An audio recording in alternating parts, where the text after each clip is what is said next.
Olá, sejam bem-vindos ao canal, a este perfil Science Rocks, que tem por objetivo falar de ciência de uma forma leve e descontraída.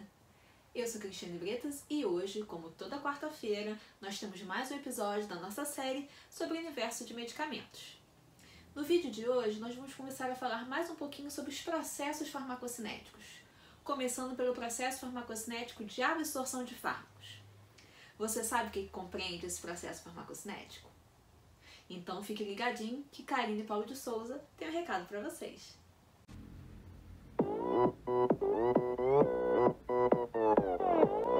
Olá! No vídeo anterior dessa série, nós vimos que a ciência que estuda os fármacos pode ser estudada sobre a ótica da farmacocinética, bem como sobre a ótica da farmacodinâmica. A farmacodinâmica abrange o estudo da farmacologia sob a ótica do que o fármaco faz com o corpo. Já a farmacocinética estuda os processos que o fármaco sofre no organismo e que modulam a sua concentração no corpo.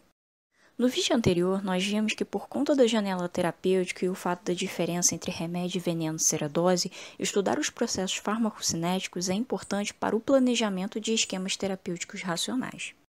Mas o que compreende os processos farmacocinéticos de absorção, distribuição, metabolização e eliminação? O que interfere nesses processos?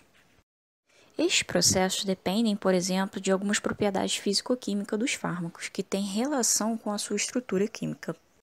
A estrutura química está para os fármacos como a nossa impressão digital está para nós. É única e é determinante para muitas questões em farmacologia. Assim como a estrutura química dos fármacos, alguns fatores fisiológicos também interferem na farmacocinética dos fármacos. Fatores fisiológicos estes que dependem dos indivíduos e podem ser afetados por doenças e pelos próprios fármacos. No vídeo de hoje, nós falaremos mais sobre os processos farmacocinéticos de absorção dos fármacos. As referências usadas para a elaboração deste vídeo se encontram na sua descrição. Mas o que entendemos por absorção de fármacos? O processo de absorção compreende a transferência do fármaco do seu local de administração para a circulação sistêmica.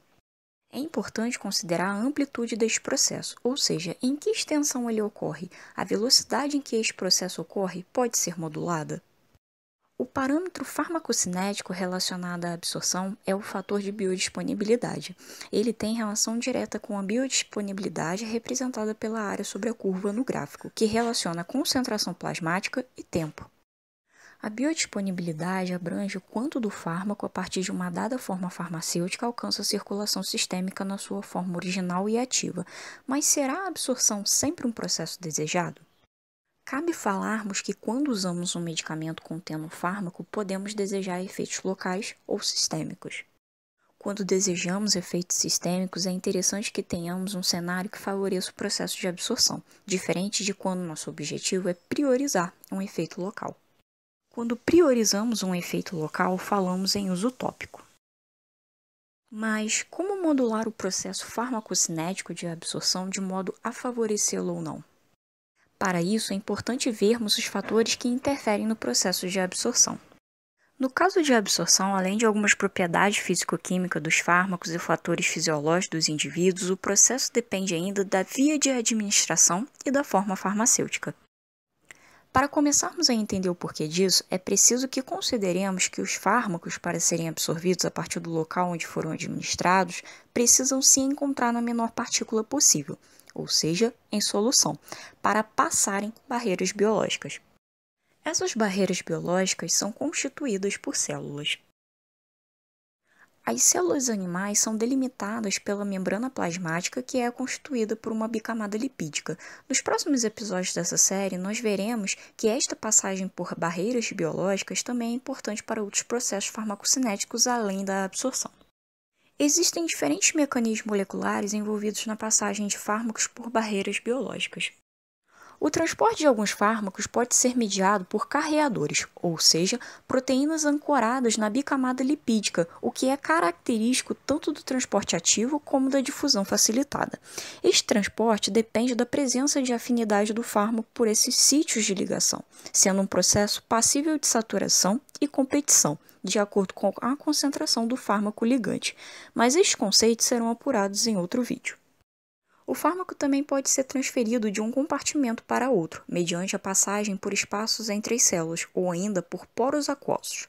Como pode-se imaginar, este tipo de transporte não é possível para moléculas grandes, uma vez que tanto o diâmetro do poro quanto o espaço entre as células é limitado. Então, começamos a entender como a estrutura química do fármaco pode afetar a sua farmacocinética, já que o transporte mediado por carreadores depende da presença de afinidade da molécula ao sítio de ligação. Bem como a passagem pelo espaço entre as células ou via poros aquosos depende do tamanho molecular. Mas o que predomina para a maioria dos fármacos compreende um transporte transcelular, envolvendo a difusão passiva, ou seja, a travessia da bicamada lipídica mediante um gradiente de concentração. Depois que o equilíbrio é alcançado, espera-se que a concentração do fármaco livre seja igual nos dois compartimentos. Mas será que todos os fármacos são capazes de atravessar a membrana plasmática das células? Considerando a composição lipídica da membrana plasmática, conseguimos entender por que a difusão passiva mediante um transporte transcelular é favorecida para fármacos lipossolúveis. Quem nunca ouviu a frase semelhante dissolve semelhante? Por isso, inclusive, que os fármacos eletrólicos são menor absorvidos se predominarem na sua forma não ionizada.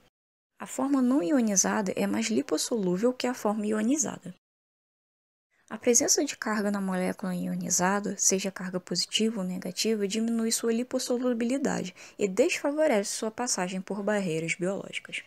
Os eletrólitos, que são moléculas capazes de se ionizarem, podem ter caráter ácido ou básico. Os eletrólitos de caráter ácido, aqui representados na sua forma não ionizada como Ha, são aqueles capazes de doar prótons íon H+, se encontrando em equilíbrio com a forma ionizada A-. Quanto mais forte o eletrólito de caráter ácido for, mais fácil ele doará prótons.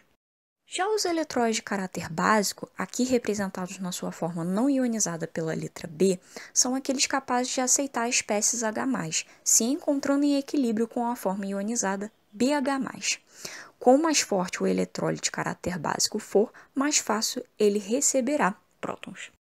Como falamos, por conta da maior lipossolubilidade, os eletrólitos são melhor absorvidos na sua forma não ionizada, ou seja, forma Ha para os de caráter ácido e forma B para os de caráter básico. Então, para passar barreiras biológicas, é mais interessante que o fármaco, se eletrólico, tenha pouca capacidade de se ionizar. Ou seja, melhor que seja um eletrólito fraco. O equilíbrio entre as formas ionizadas e não ionizadas dos eletrólitos não depende somente da sua maior ou menor capacidade de doar ou receber prótons. Este equilíbrio também depende do pH do meio. O meio ácido é caracterizado pelo predomínio de espécies H+ no ambiente. Já no meio básico, há predomínio de espécies capazes de receber prótons, como, por exemplo, podemos citar um meio com predomínio de bicarbonato em detrimento de prótons, como o sangue.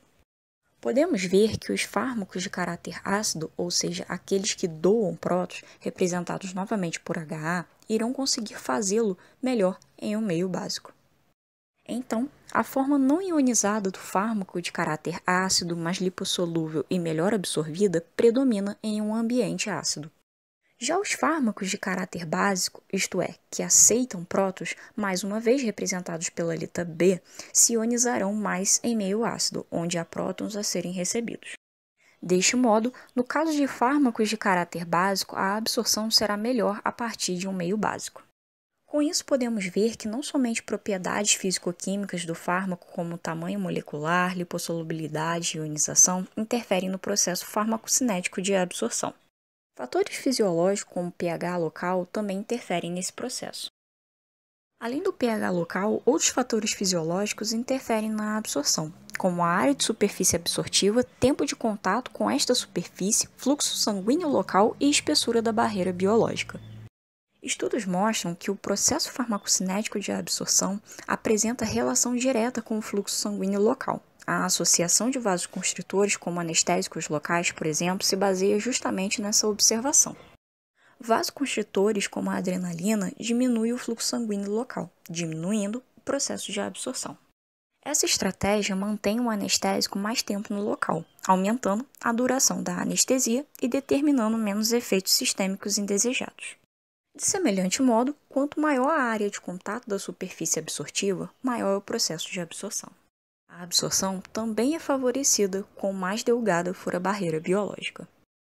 Isso explica porque o intestino delgado, que apresenta microvilosidades, é o principal sítio de absorção de fármacos administrados por via oral, em detrimento do estômago, cuja função predominante não é absortiva, e sim digestiva. Por fim, dentre os fatores fisiológicos, o tempo de contato com a superfície absortiva também apresenta relação direta com o processo farmacocinético de absorção. No próximo episódio dessa série, nós continuaremos essa discussão falando sobre mais fatores que interferem na absorção dos fármacos. Veremos a influência das vias de administração e da forma farmacêutica nesse processo farmacocinético. Então, continuem conosco. Temos novos episódios da série sobre o universo dos medicamentos todas as quartas-feiras. Até lá! Bom, espero que vocês tenham gostado desse vídeo. Se vocês gostaram, salvem, curtam, compartilhem, sigam o perfil do Science Rocks no Instagram e no canal do YouTube.